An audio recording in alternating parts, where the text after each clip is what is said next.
Opa! Você sabia que você pode donatar um som ou um vídeo para eu reagir pro canal? Clicando no link da descrição do vídeo ou usando o próprio valor de mais do YouTube, você pode pedir o react de uma música por R$ 5 ou um vídeo do YouTube por R$ 1 cada minuto de vídeo. Em caso de dúvida se eu já reagi a algum vídeo no canal, você pode pesquisar o título dele pelo próprio canal, ou conferir as playlists que estarão separadas por obra ou artista. Caso tenha ficado mais alguma dúvida, todas as regras de donate estarão na descrição do vídeo. Lembrando que você também pode apenas recomendar um vídeo pelos comentários. Todos eles irão para a playlist de recomendações, e eu vou reagir eles em algum momento. E é isso, fiquei com o react. Salve galera, aqui é o Leaf, sejam bem-vindos a mais um vídeo dessa trazendo coisas bizarras sem explicação. Do canal Waquinho, que me lembre? Waquinho. Mano, eu nunca vi esse canal aqui reagindo, né? para vídeo. Sou péssimo explicando coisas. Mas eu já lembro de ter visto alguns vídeos dele. Não lembro quais. Já faz bastante meses que eu não entro em contato com o canal dele, mas eu tenho certeza que eu já vi algum vídeo dele. E eu sempre achei o conteúdo dele bem interessante. E agora ele me chamou a atenção mais uma vez, né, com esse título. Tô curioso pra ver as coisas que vão aparecer aqui. Eu tô curioso pra ver se realmente vai ter o que tá descrito na thumb. Vai ser bizarro. Tiver. A questão é carne humana, carne animal também. Tem que pensar nesses pontos. Espero que seja animal, pelo menos. Pelo menos seja animal. É menos pior. Lembrando, se o criador original do vídeo ver esse vídeo aqui e não quiser que eu reaja ao seu vídeo, é só avisar. Caso você também acompanhe o Aquinho e saiba que ele não gosta de react ou algo do tipo, sabe? Me avisa nos comentários que eu vou estar tirando o vídeo lá. Eu sou tranquilo com isso, tá de boa. Gosto de sempre dar esse aviso quando eu tô trazendo um canal novo aqui. E é isso, né? Não tem mais muito o que rolar nessa introdução. Só bora ver esse vídeo.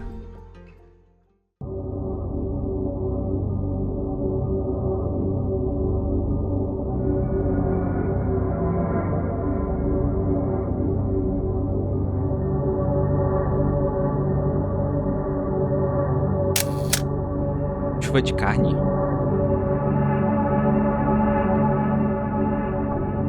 E começamos com um evento que até hoje, depois de mais de 100 anos, esse caso ainda permanece sendo um caso sem solução. E do que a gente está falando?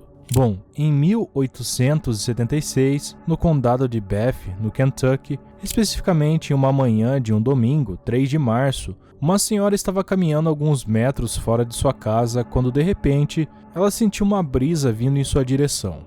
Logo após esse acontecimento, ela escutou um som estranho atrás dela. Ao virar para ver o que estava acontecendo, ela notou que estava caindo uma grande chuva. Só que não era qualquer tipo de chuva, mas sim grandes pedaços de carne, todos caindo um após o outro ao seu redor. Ao ver isso, a senhora começou a ficar histérica, então ela correu para chamar seu marido. Minutos depois, ambos presenciaram o que seria um dos maiores mistérios dos Estados Unidos. A chuva durou vários minutos e o campo onde ocorreu ficou repleto de carne. Não era apenas algo surpreendente de ver, mas tudo ficou um desastre, com dezenas de pedaços por todos os lados.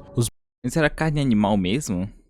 Se for carne animal, pode acabar sendo explicado por ser, sei lá, estivesse transportando uma grande quantidade de carga de carne animal, sei lá, por um avião, alguma coisa assim pelo céu, tá ligado?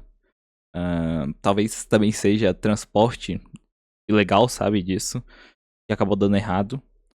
Não sei, eu tô chutando as possibilidades. O tenso de ser em 1800 e tarará é que não tem nenhum registro fotográfico, tá ligado? Vídeo, qualquer coisa da época, tá ligado? Então tudo que a gente tá vendo aqui é ilustração em imagem.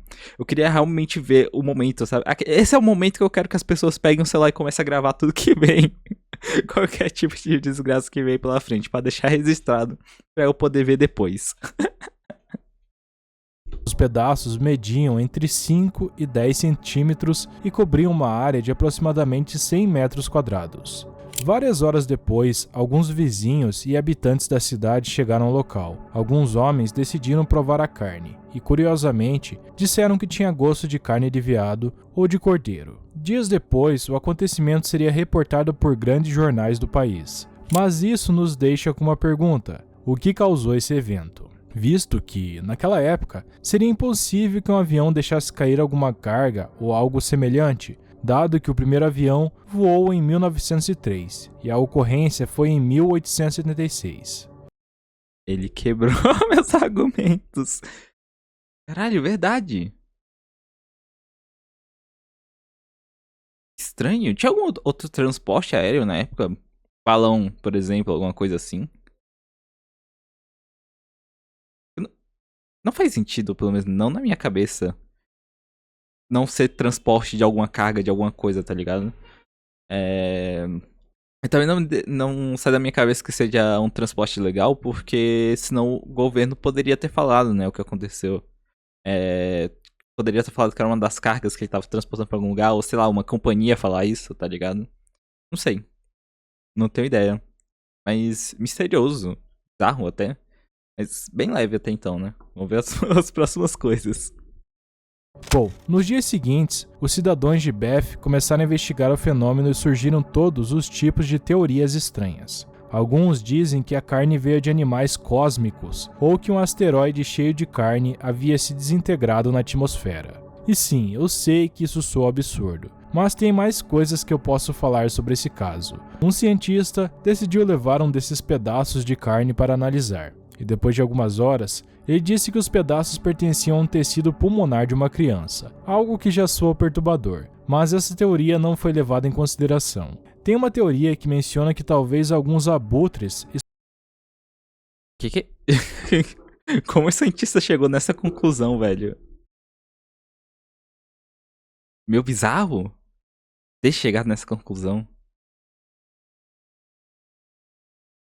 Dificilmente acho que seria isso, porque senão tem alguns habitantes que comeram, né? Eu acho que eles notariam se fosse pedaços de pulmão. Ainda mais humano. para analisar, e depois de algumas horas, ele disse que os pedaços pertenciam a um tecido pulmonar de uma criança, algo que já soa perturbador, mas essa teoria não foi levada em consideração. Tem uma teoria que menciona que talvez alguns abutres estavam comendo algum animal quando algo acabou assustando eles. Então eles tiveram que sair voando, deixando cair pedaços de carne sobre o campo. E para muitos, essa é a teoria mais coerente com a situação. Mas o problema é que ela não explica como essa chuva de carne durou tantos minutos. Exatamente. Isso me deixa com uma sensação de estranheza, tá ligado? Teria que ser muitos urubus, tá ligado? Bastante, tá ligado? Assim, mano, eu acho que se fosse isso, eles teriam visto no céu. Não teriam visto só essa carne caindo, eles teriam visto os urubus também. Pelo menos em algum ponto, em algum momento, sabe? Pelo menos um deveria estar visível. Cobrir uma área do tamanho de um campo de futebol. Outro detalhe é que a senhora e seu marido, no momento que visualizaram a chuva, eles asseguraram que no momento da chuva, eles olharam para o céu, mas não viram nenhum sinal voando. Então, o que aconteceu naquele dia no Kentucky? E o que produziu essa chuva, até hoje, ninguém conseguiu explicar.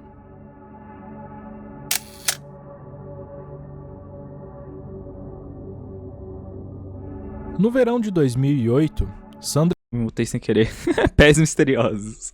Malone estava na Colômbia Britânica, recolhendo algumas pedras que se encontravam próximas de um rio, quando do nada, ela observa que em uma certa distância, uma mulher está correndo muito assustada. Sandra tenta ajudar a mulher, e ao mesmo tempo saber o que está acontecendo. Então ela resolve chamar a polícia. Minutos depois, quando os oficiais chegam, eles descobrem a razão pela qual a mulher estava assustada. O que ela tinha visto na margem do rio era um pé humano. Os policiais guardam o pé e levam um achado para uma investigação. Mas algumas horas depois, eles percebem que na verdade não era um pé, mas sim o osso de um animal, que havia sido colocado em uma meia e depois preenchido com algas para ser colocado em um sapato. Óbvio. Meu cachorro tem um dom de latir enquanto eu tô gravando. Não importa que horário eu grave, ele vai latir. Surreal, surreal. Isso aí não tem explicação. Isso aí é bizarro demais, velho. Não sei o que acontece com ele. Ele sabe de algo. Mas quer dizer, ok, alguém fez isso de propósito, então, né? Não sei se de propósito, talvez só botou os ossos e as algas foram entrando depois na meia. Ou. Sei lá. O importante é que veio do mar, né? Alguém jogou isso no mar e acabou chegando na costa em algum momento. E uma mulher viu na praia. Mas por que ela pensou que fosse um pé? É porque realmente parecia ali o formato. Fazia certinho o formato de um pé na meia? percebem que na verdade não era um pé, mas sim o osso de um animal, que havia sido colocado em uma meia e depois preenchido com algas para ser colocado em um sapato. Obviamente, era uma brincadeira bem pesada. Eu não ouvi a parte do sapato, ok, tava no sapato. Tá, mas foi realmente jogado no mar e em algum momento chegou na costa, ou não? Mas a razão dessa brincadeira é bem esquisita, já que desde 2007 tem ocorrido alguns fenômenos estranhos nesse rio. E o fenômeno que eu me refiro é que de tempos em tempos, nas margens desse rio, entre Vancouver e a Colômbia Britânica, costumam aparecer pés humanos. Mas qual a origem disso e o que mais se sabe sobre esse fenômeno? Bom, Então realmente aparecem pés humanos nesse local. Caralho. Mesma coisa, não me sai da cabeça que pode ser algum tipo de jeito de descartar corpos, tá ligado? Eles meio que cortam parte dos corpos e jogam em cantos específicos pra ninguém encontrar, sabe? Talvez seja isso. Tô tentando achar a maneira mais lógica possível pra entender essas coisas.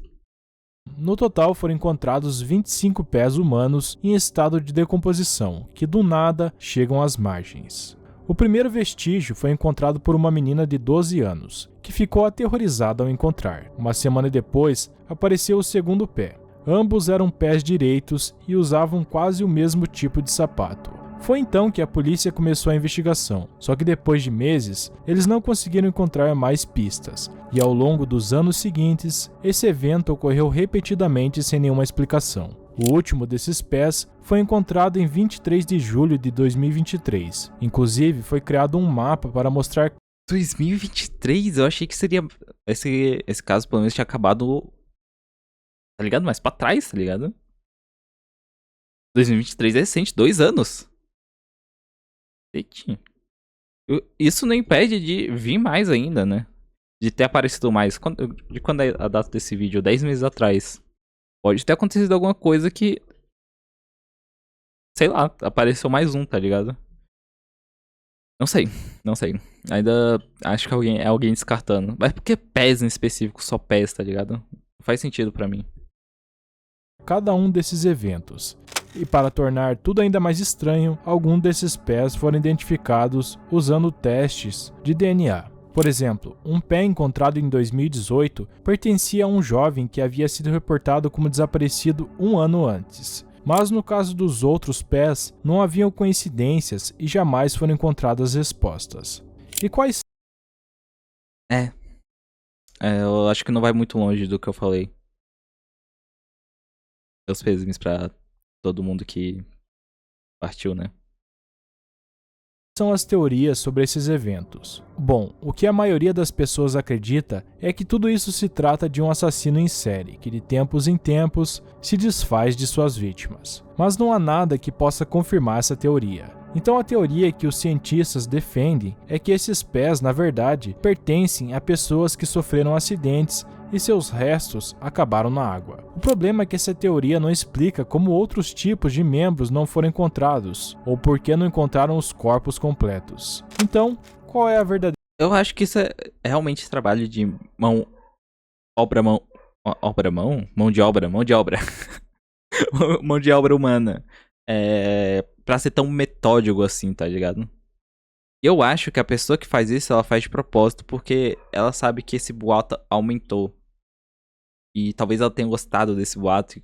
De vez em quando vai alimentando mais e mais esse boato quando surge a chance, né? A verdadeira explicação desse fenômeno é uma série de eventos bem misteriosos.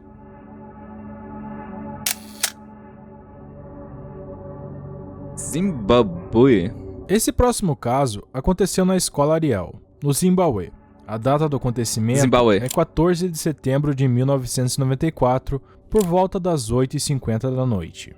Em todo o Zimbabue, deu para ouvir uma explosão que fez o solo todo tremer. E o curioso é que essa explosão durou quase 20 minutos, fazendo as pessoas pensarem que se tratava de um ataque ou algo semelhante. O problema é que, ao analisar e tentar descobrir o que estava acontecendo, ninguém conseguia encontrar a fonte desse som. E de repente, tudo ficou em completa paz. Algumas horas depois, todos esqueceram o ocorrido e os dias continuaram normalmente. Mas o que aconteceu naquela noite em Zimbabwe? Bom, no dia seguinte, as notícias informaram que aquele som foi causado por uma chuva de meteoritos. Mesmo assim, muitas pessoas duvidaram disso, porque naquele dia nada foi visto no céu, e se o ruído durou 20 minutos e eram meteoritos, teria sido muito fácil ver esses meteoritos. E avançando um pouco mais, no dia seguinte, em 16 de setembro, por volta das 10 horas, as crianças de uma escola chamada Ariel, localizado na comunidade de Ruia, estavam no recreio, quando de repente, algo bizarro aconteceu. Enquanto as crianças brincavam no pátio e os professores se encontravam em uma reunião, eles começaram a ouvir um som quase igual àquele som que tinha acontecido há 2 dias atrás. Alguns dias depois, o pessoal da escola e outras crianças disseram que esse som parecia fios de eletricidade ou uma espécie de enxame de abelhas. Mas o que estava causando esse som? É aqui onde... Fio de eletricidade, som de abelha, som de explosão. Que estranho. Me parece, pelo menos, sons muito distintos, sabe? Cada relato é um som muito distinto do outro. Onde esse evento se torna confuso. Enquanto as crianças brincavam, algumas notaram que a poucos metros do pátio, um objeto indescritível se aproximou e começou a descer entre as rochas e plantas. Eles disseram que assim que o objeto parou, aquele som de eletricidade também parou. Pouco depois, eles notaram que dentro desse objeto havia alguns passageiros com uma aparência estranha. Todos tinham cerca de 1,5 metro de altura, vestiam trajes pretos e tinham certos traços peculiares, como narizes pequenos, olhos gigantes de cor preta e cabeças alongadas. As crianças não acreditavam no que viam, então a maioria delas saiu correndo para pedir ajuda aos professores. Mas os poucos que ficaram passaram por algumas experiências questionáveis. Por exemplo, as crianças disseram que ao ver aqueles seres, várias imagens passavam por suas cabeças. Outros mencionaram que ao fazer contato visual, ficavam paralisados e não podiam mover seus membros. Então, felizmente, o sinal indicando o fim do recreio começou a tocar. Nesse momento, os seres daquele veículo soltaram as crianças dessa espécie de hipnose e elas voltaram para a sala de aula em pânico. Agora, tudo isso parece difícil de acreditar, certo? Talvez o mais interessante... É realmente muito fantasioso, assim por dizer. Porque aqui não tem outra explicação, tá ligado? É Alien. Eu não consigo achar uma explicação lógica pra... Sabe? Explicar esse fenômeno. Então... Não sei o que pode ser. Poderia até falar que foi delírio de alguma das crianças, tá ligado? Sei lá, foi algum contato com... Mas todas viram a mesma coisa, passaram por a mesma experiência. Então... Né? Muito estranho, muito estranho, muito estranho. Aqui eu vou ter que dar 1-0 pra Alien, velho. Infelizmente aí, Alien tá ganhando. Estão existindo até então. O interessante desse evento é que mais de 60 crianças foram testemunhas do que aconteceu. Nos meses seguintes, várias entrevistas foram feitas com as crianças, incluindo algumas terapias de regressão. Em cada uma delas, todas sempre mencionavam a mesma história sem mudar os fatos. Algo que adiciona um pouco mais de mistério a esse caso é que um dos especialistas que realizou essas terapias foi o Dr. John Mack. Na verdade, Mack não era qualquer tipo de psicólogo, ele havia ganhado um prêmio bem importante. Além disso, ele era diretor do departamento de psiquiatria da Universidade de Harvard. Curiosamente, esse incidente fez com que Max se interessasse mais pelo fenômeno OVNI, e durante os anos seguintes ele estudou bastante, aparecendo em grandes programas de televisão. Mas em 2004, ele morreu atropelado por um motorista bêbado após dar uma conferência na Inglaterra. O problema é que no mesmo dia em que John Mack morreu, outros 3 homens com exatamente o mesmo nome também faleceram. Mas isso pode ser uma simples coincidência só, né? Mas é bizarro. Faleceram de que jeito? Também foi por influência de outra pessoa? Por exemplo, o cientista, o psicólogo, né? Ele morreu atropelado por um cara bêbado. Os outros, sei lá, morreram assassinados também. Não propositalmente, né? Mas... Tá ligado? Por acaso, assim, por coisa do destino, igual foi ele. Porque aí eu já acho estranho. Se tudo teve uma segunda mão pra acabar ocorrendo a morte, aí eu já acho estranho. Mas eu também acho que se fosse alguém tentando fazer a morte desse cara, ele não faria esse erro bobo de matar tantas pessoas com o mesmo nome, tá ligado? Ele saberia quem é o cara. Não sei, não sei. Caso estranho, velho. Que caso estranho. Esse aqui eu achei bizarro de verdade. Esse aqui eu sinto que eu não consigo encontrar um ponto lógico pra poder explicar, tá ligado? Inclusive, eu acho que isso virou o meu objetivo de vídeo, né? Tentar explicar as coisas. Mesmo que, né, eu esteja errado, pelo menos tenho ali uma visão de que, ok, pode ser explicado. Mas aqui nesse caso, né? Nada, não tem nada, nenhuma pista, nada, nada, nada. Ao mesmo tempo. O incidente Ariel é considerado o evento paranormal mais famoso da África. Até hoje não foi possível confirmar esse evento como falso. E embora várias pessoas tenham estudado esse fenômeno, até hoje não encontraram uma conclusão satisfatória.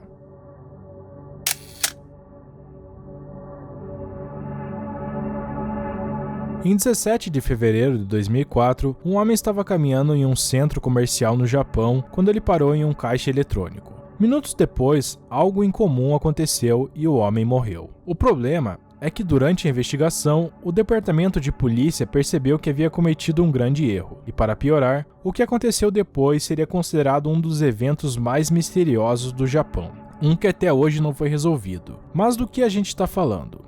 Esse evento aconteceu na cidade de Yoki, em um local chamado Rusco, uma cadeia de centros comerciais que atualmente se chama Aeon. Durante uma tarde, um homem idoso estava fazendo compras nos estabelecimentos do centro comercial quando decidiu sacar dinheiro em um desses caixas eletrônicos. O problema é que esse homem não havia notado que algo estava seguindo ele. Acontece que enquanto ele sacava dinheiro, uma mulher carregando um bebê começou a observar ele. Essa mulher já estava no local há vários minutos. O homem então retirou o dinheiro, pegou sua carteira, colocou as notas nela e guardou a carteira no bolso traseiro. Depois disso, ele começou a caminhar, mas foi quando a mulher se aproximou dele e, fingindo estar distraída, esbarrou nele de propósito. Assim que isso aconteceu, a mulher enfiou a mão no bolso traseiro do homem e pegou a carteira com todo o dinheiro. O homem, de 68 anos, percebeu o que estava acontecendo e então começou uma luta entre os dois. A princípio, a mulher pensou que seria algo simples. Afinal, por que seria difícil lutar com um homem muito mais velho do que ela? Mas acontece que nesse caso, a mulher teve uma surpresa, já que o homem tinha muita força e ela não conseguia arrancar a carteira de suas mãos. Desesperada, então, ela começou a pedir ajuda, gritando para todos ao redor dizendo que o homem era um ladrão. As pessoas ao redor viram a cena da briga, então 3 homens pensaram que o homem estava tentando fazer algo contra a mulher, então correram em direção a ele e derrubaram o cara enquanto a mulher saía. Caralho, que situação merda. Porra. E o pior que faz nessa situação, tá ligado?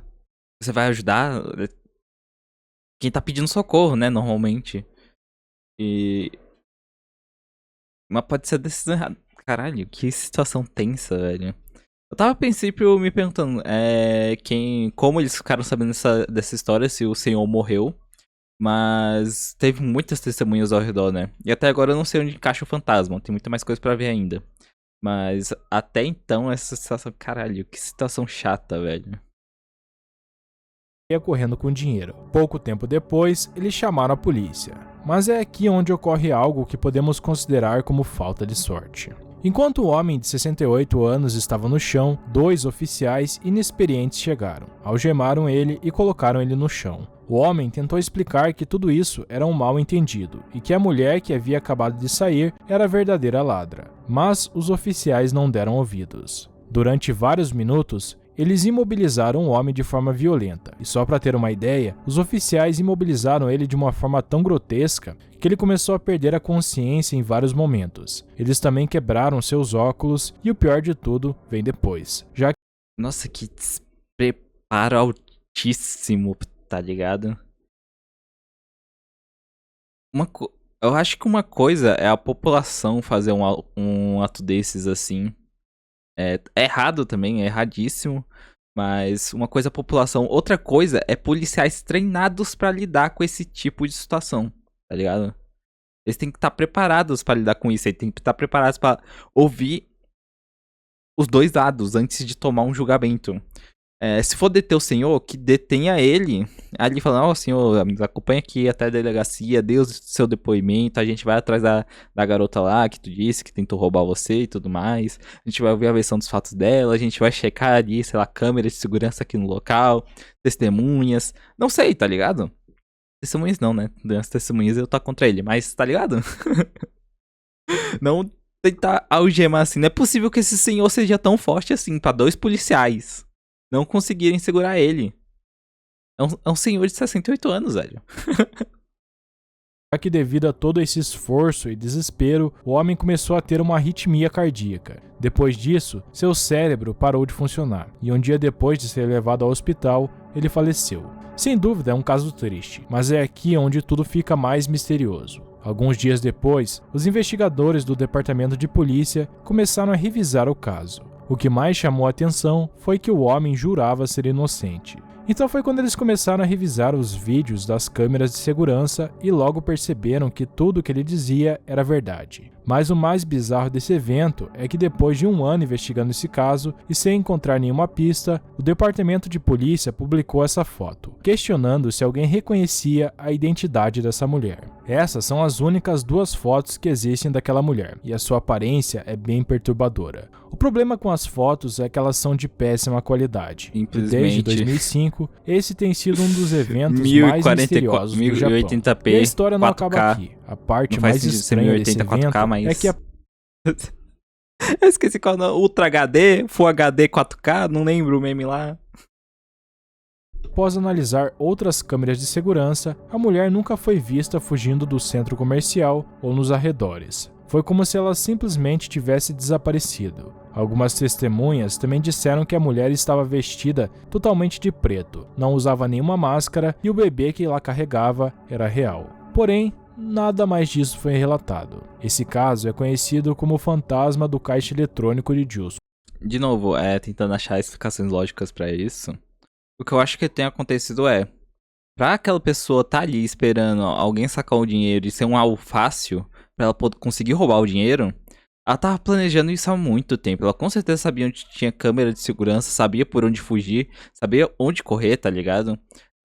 Nessa situação mesmo, ela quando viu que o senhor conseguiu reagir, ela sabia exatamente como agir pra população ficar contra o senhor e ela conseguir correr por si, tá ligado? Então, é um crime planejado, com certeza. Ela tinha muito mais informação do local do que outras pessoas. Eu não sei como é o mapa de câmeras do local, mas deve ter alguma rota de fuga ali, que ela conhece, algum ponto cego entre as câmeras. É um evento assustador e trágico ao mesmo tempo. As máscaras suspeitas. Esse caso talvez você já conheça, mas eu pretendo falar sobre algumas coisas interessantes sobre ele. Em algumas montanhas do Rio de Janeiro, aconteceu algo bizarro. Nunca se registrou... Rio de Janeiro? Não esperava. Brasil mencionado aqui. Cinema. Aqui. Esse aqui é o melhor caso. Acabou. Aqui vencemos. Nada igual no mundo. Tudo começa em 20 de agosto de 1966, quando um menino que brincava com uma pipa encontra o que seria o local de uma cena que até hoje continua sendo um dos eventos mais misteriosos do Brasil. Assim que o menino vê essa cena, ele avisa a polícia. E depois de investigar a área por um tempo, eles percebem que seria difícil acessar o local daquela cena estranha.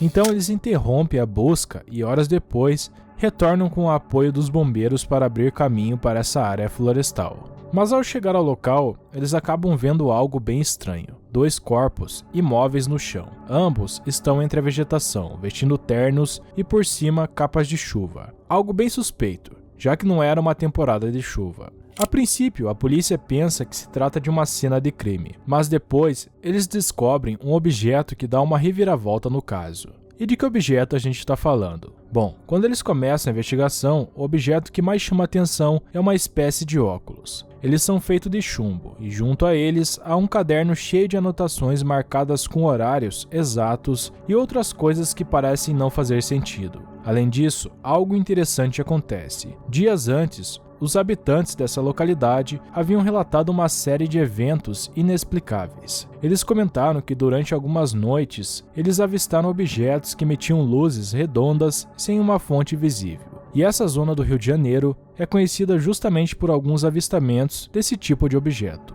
Mas voltando ao caso, quando a polícia investiga mais... Ok, então é mais um caso de OVNIs, né? Alienígenas. Pelo menos é o que aparenta.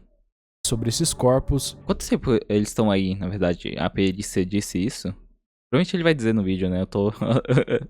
tô sendo precoce demais. Ela descobre seus nomes: Miguel José Viana e Manuel Pereira, ambos eletricistas. Quando os investigadores começam a ler mais anotações no caderno desses homens, eles ficam ainda mais surpresos. Algumas das anotações eram feitas sobre a lei de Ohm, que se trata da relação entre voltagem, corrente e resistência. Mas em outras notas, havia informações codificadas que até hoje ninguém conseguiu decifrar. De todas essas notas, a mais famosa e que torna esse caso ainda mais misterioso é uma que diz assim: domingo, uma pílula depois do almoço. Segundo, uma pílula depois do café da manhã. Terça, uma pílula depois do almoço. Quarta, uma pílula antes de dormir. E a outra que diz: às 16h30, estar no local designado. Às 18h30, tomar as cápsulas e, após o efeito, esperar o sinal com as máscaras. Como podemos ver, tanto Manuel quanto Miguel pareciam esperar algum tipo de evento, só que não especificavam o que estavam prestes a ver. Todo o caso é estranho. Para começar, os corpos não mostravam sinais de terem sido atacados, não tinham feridas e não foram envenenados. Não havia nenhuma evidência que explicasse a causa da morte. A única coisa fora do normal foi que ambos tinham certa quantidade de radiação. Mas é aqui que o caso se torna ainda mais confuso. Pouco depois, a polícia contata as esposas desses homens. Após contar o ocorrido, ambas ficam surpresas, e quando interrogadas para saber se sabiam de algo a mais, elas comentam que seus maridos não haviam mostrado nenhum comportamento fora do normal, ou algo que explicasse o que havia acontecido. Na verdade, porque em teoria é da rotina deles, né? Eles já estavam fazendo aquela rotina há muito tempo. Tinha alguma coisa naquela pílula que com certeza induziu tudo isso. Miguel havia dito à sua esposa que sairia para comprar um material de trabalho e que não demoraria para voltar. No caso de Manuel, ele disse que sairia da cidade para comprar um carro. Então, como a gente pode ver, isso só nos deixa com mais perguntas. Não se sabe qual era o plano desses homens. Algumas pessoas acham que eles tiveram uma espécie de encontro com vidas extraterrestres, e que a pista que poderia confirmar isso é a radiação encontrada em seus corpos. Mas essa teoria foi descartada, já que devido à profissão deles, essa quantidade de radiação era algo comum. Então, o que aconteceu naquele dia com Miguel e Manuel? Então, até qual foi hoje a causa não da temos morte? uma explicação lógica para esse evento. Qual foi a causa da morte, velho? Sei lá, tô tentando pensar aqui alguma coisa, mas... não vai, né? Eu teria que ver mais sobre esse caso em específico. Teria que ver ele mais detalhadamente pra tentar tirar alguma conclusão. Mas, muito estranho. Até então, 2-0 pros aliens, velho. Os aliens estão levando de lavada.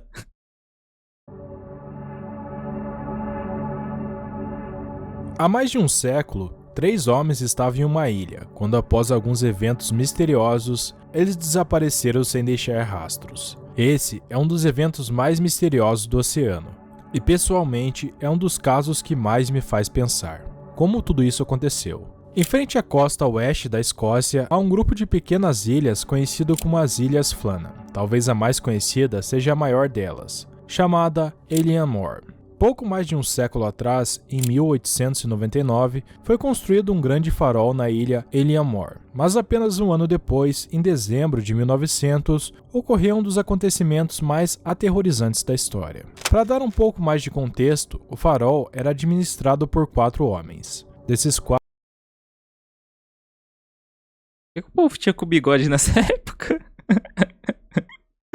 É um bigode grande sem barba, né? Oh, foi mal, distraí. 3 sempre estavam na ilha. A cada 2 semanas, um homem saía e outro chegava. Então eles sempre revezavam. Após 6 semanas, cada homem tirava uma folga. Um desses turnos de troca aconteceu em 7 de dezembro. Um homem chegou ao farol e o outro saiu, e o próximo turno mudaria em 2 semanas. Só que algo inexplicável aconteceu em 15 de dezembro. Nessa data, os tripulantes de um barco próximo à ilha notaram que o farol estava apagado, algo que jamais deveria acontecer, já que os faróis ficam acesos 24 horas por dia, 7 dias por semana, porque os faróis servem como guias para todos os navios. Ao ver isso, os tripulantes daquele barco acharam que algo não estava certo naquele local, mas não deram muita importância, apenas passaram pela ilha e seguiram seu caminho. No entanto, em 20 de dezembro, na data em que chegaria o próximo grupo para revezar, um grupo de homens tentou chegar ao farol, só que algo inesperado aconteceu. Nesse dia, desde muito cedo, havia uma neblina tão densa que era impossível ver alguma coisa que tivesse a apenas alguns metros de distância. Devido a isso, aquele grupo de homens que estavam em um pequeno barco tiveram que retornar, já que navegar naquele estado era impossível. Eles disseram que essa neblina era muito mais densa do que normal, e como a tripulação não pôde chegar ao farol, eles tiveram que esperar mais alguns dias. Então, em 26 de dezembro, quando estavam chegando em um dos cais da ilha, eles perceberam que haviam várias caixas e suprimentos que não deveriam estar lá. Cada vez que essas caixas chegavam, os encarregados do farol deveriam descer para buscar e armazenar elas. Esse seria o segundo evento em comum. Então é aqui que a história começa a ficar ainda mais interessante. O terceiro evento em comum foi que os encarregados do farol não desceram até o cais para receber a embarcação, algo que o protocolo indicava. E como não parecia haver movimento, os tripulantes do barco decidiram lançar um sinalizador no céu e começaram a apitar, esperando que alguém descesse para receber eles. Após alguns minutos, tudo continuava igual. Foi então que eles decidiram ir até o farol para ver onde estavam os 3 encarregados. Então, pouco tempo depois, ao se aproximarem da porta, eles perceberam que ela estava trancada. Minutos depois, quando pegaram uma chave reserva e conseguiram entrar, eles notaram que não havia ninguém no interior. Outra coisa estranha era que cada quarto dentro do farol estava trancado. As camas estavam desfeitas, e o mais curioso era que na cozinha havia comida servida e a mesa estava arrumado. Mas a história não acaba por aqui. Talvez a pista mais misteriosa seja que ao inspecionar o local, eles também perceberam que 2 dos casacos dos 3 homens não estavam lá. Vendo tudo isso, eles pensaram que os encarregados talvez tivessem saído e estivessem em alguma parte da ilha. Novamente, a tripulação fez uma busca, mas não encontraram nada. O último lugar que verificaram foi o cais oeste, ou seja, o outro dos 2 cais em Eniamor, e ao chegar lá, eles perceberam que o cais estava totalmente destruído. Então, o que aconteceu com os encarregados do farol? Bom, há uma pista a mais assustadora, confusa e que me faz pensar nessa história.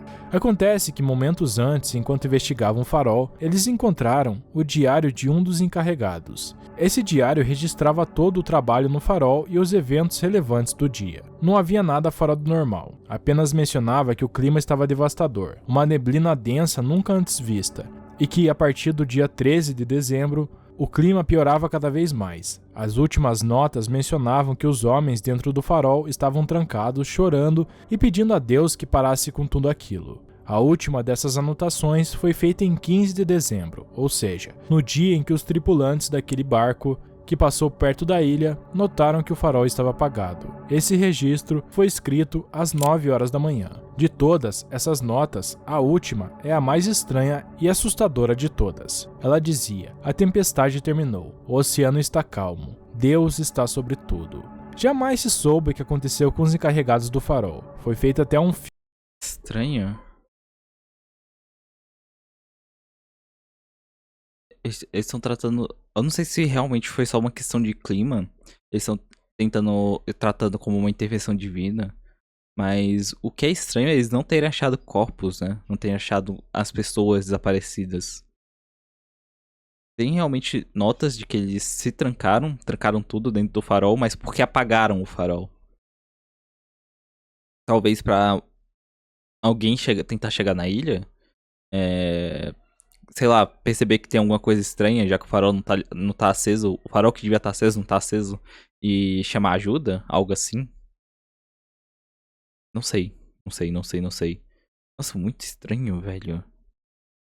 É estranho ver que coisas assim acontecem na vida real, né? Parece muito só coisa de filme mesmo. Mas quando você para pra pensar, realmente, a maior parte dos filmes são inspirados em eventos. A maior parte também não, né? Eu tô exagerando. Mas tem uma parcela de filmes que é inspirado em eventos da vida real, sem explicação. sei lá, é só surreal pra mim. Parece algo que não encaixa na minha cabeça, tá ligado? Parece algo que não deveria existir no meu mundo. Filme inspirado nesse acontecimento. Então, o que será que aconteceu em 15 de dezembro na ilha Eliamore?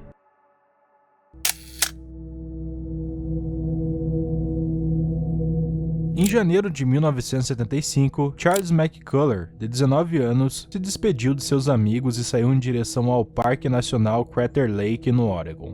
Charles era uma pessoa que seus amigos e familiares consideravam uma pessoa ousada. Então, em 1974, ele se dedicou a viajar pelos Estados Unidos, visitando bosques afastados da civilização. Charles adorava a natureza e por isso sempre carregava sua câmera, na qual ele tirava dezenas de fotos. Além disso, ele era um grande explorador e tinha adquirido muita experiência nesse ramo ao longo dos anos. Charles havia dito a seus amigos que sua viagem duraria apenas 2 dias. Mas quando esses 2 dias se passaram e ninguém viu ele retornar, seus amigos chamaram as autoridades e uma investigação começou. A primeira coisa que a polícia fez foi buscar testemunhas que pudessem ter visto Charles na floresta, e felizmente encontraram uma pessoa. Essa pessoa era um guarda florestal que comentou ter encontrado um jovem com a descrição de Charles, enquanto patrulhavam um dos caminhos. Esse jovem pediu orientações para um caminho bem afastado, e tudo isso aconteceu no dia 30 de janeiro. Depois de algum tempo, conseguiram encontrar mais algumas testemunhas que confirmaram ter visto Charles caminhando por alguns trilhos da floresta. Dias depois, quando as autoridades conseguiram reunir todas as pistas e localizar as áreas onde Charles esteve,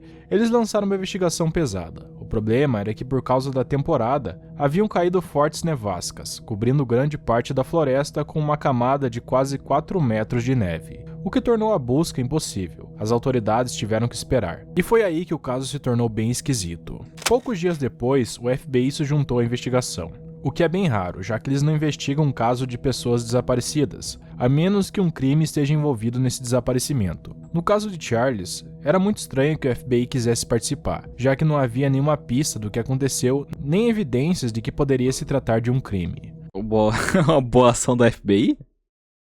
O FBI fala, tô sem nada pra fazer aqui, tô sem casa, vou pegar esse aqui, né?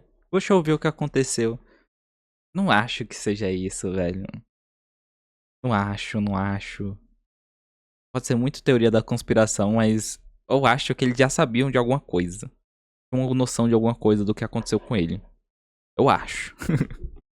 Mesmo assim, a busca continuou. Nos dias seguintes, as autoridades fizeram tudo o que puderam, procurando ao redor dos caminhos e lagos, encontrando novas testemunhas, mas mesmo assim não havia rastros de Charles. A situação era tão estranha e difícil de resolver que as autoridades começaram a pensar que Charles não se perdeu na floresta, mas que havia abandonado o local e se perdido em outro lugar. Assim, a busca foi se acalmando. Em outubro de 1976, quase 2 anos depois, algo estranho aconteceu. 2 excursionistas atravessaram um dos muitos caminhos da floresta, numa rota que estava a 20 quilômetros de onde o guarda florestal havia deixado Charles. Eles viram à distância, entre 2 árvores, uma mochila. Ao ver isso, os excursionistas avisaram aos guardas florestais. Horas depois, a polícia chegou para revisar a mochila e encontrou dentro dela algumas chaves que encaixavam perfeitamente no carro de Charles. E essa foi a primeira pista em meses. Depois disso, todos os grupos de busca se moveram para essa localização. Um desses grupos chegou a um local conhecido como Baby Creek e encontrou a próxima pista. A família e amigos de Charles estavam felizes por finalmente saber o que havia acontecido, e as autoridades também estavam satisfeitas. Mas as coisas tomaram um rumo inesperado. A pista encontrada eram restos humanos. E a situação ficou ainda mais estranha. Ao lado desses restos humanos, eles encontraram uma calça jeans com meias saindo dos bolsos da calça.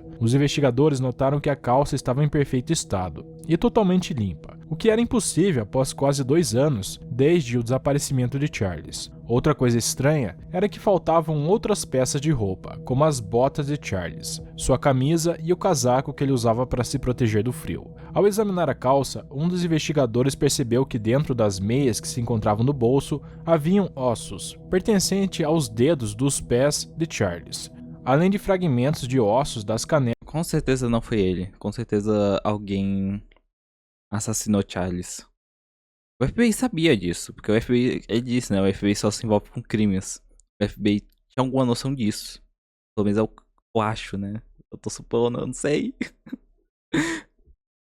janelas dele dentro das calças. Os jeans estavam desabotoados e o cinto desajustado, o que sugere que Charles em algum momento tirou as calças no meio do frio, algo que não fazia sentido. E o mais estranho era que não foi possível encontrar mais ossos. Um dos investigadores comentou que parecia que o homem simplesmente havia derretido. Os dias se passaram e a área continuou sendo investigada, mas nunca encontraram outros objetos de Charles, como sua câmera, por exemplo, que era algo que ele sempre carregava, ou sua carteira. A última coisa dita sobre o caso foi que Charles morreu por exposição à natureza, mas isso não explica porque seus restos nunca foram completamente encontrados, nem porque seus objetos pessoais sumiram do mapa. Algumas pessoas pensam na possibilidade dele ter sido atacado por um animal selvagem, mas isso também não faz sentido, já que sua roupa estava em perfeito estado. Até hoje, sua família continua buscando respostas.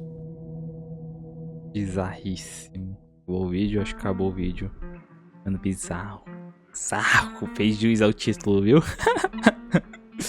Mano, nesse caso, eu acho que deu envolvimento humano também. Eu não sei como foi. Não sei se a polícia ainda tá investigando isso. Não sei se teve alguma atualização sobre esse caso, tá ligado? Mas me parece muito ter sido envolvimento humano. Não faz sentido o jeans estar tão bem conservado assim. Inclusive, falaram mesmo que é o jeans que ele usava. É um jeans dele mesmo. Pra tá tão bem conservado assim, eu acho meio impossível, tá ligado? Pra também ter achado a mochila dele depois de 2 anos. Eu acho que alguém quis que encontrasse, tá ligado? Só aquelas partes. Ah, não sei, velho, não sei. Esse vídeo aqui me causa algo, tá ligado? Me dá um certo desconfortozinho, velho. Parabéns, parabéns. Esse cara aqui chegou na mesma conclusão que eu sobre a chuva de carne. Esse cara era meio Loki comer carne de procedência desconhecida. Voltando de como a injustiça prevalece em todas as partes do mundo. Qual era a dificuldade de ver os vídeos antes de prender o senhor desse jeito com violência? É o que eu falei, não foi um procedimento pra pessoas treinadas, tá ligado? É isso, é isso. Eu espero que tenha gostado do vídeo, eu espero que tenha gostado da minha reação. É a minha primeira vez vendo um vídeo desse tipo, né? Já vi outros vídeos que puxavam pro terror, mas coisa real assim mesmo, é a primeira vez. Eu não sei o que dizer. Me mandei mais, eu gostei. Não sei se vocês gostaram de ver minha reação, já que todo momento era eu sério, olhando aqui, né? Assim, tentando teorizar.